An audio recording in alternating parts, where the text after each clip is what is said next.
Hello guys ก็เริ่มปล่อยน้ำแล้ว အခုလက်ရှိထိုင်းနိုင်ငံမှာကြီးတွေတအားကြီးရဲဆိုတော့လေသူတို့တွေမှာကြီးတကားကြီးပေါ့နော်ရေကတာကြီးကိုသူတို့ဖွင့်ချလိုက်ပေါ့နော်ပြီးတဲ့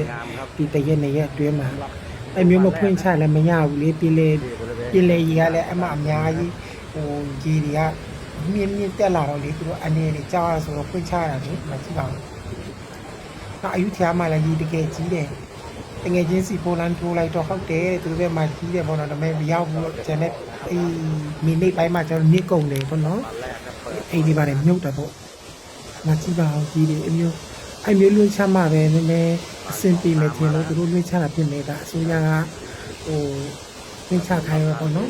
မကြည့်ပါကြောက်ကြရည်အေးဒီကတာနေတာမဟုတ်အဲ့ဒီကတာကြီးနားမှနေတဲ့လူတွေဆိုတော့ဟိုတတိထားမှရမယ်နော်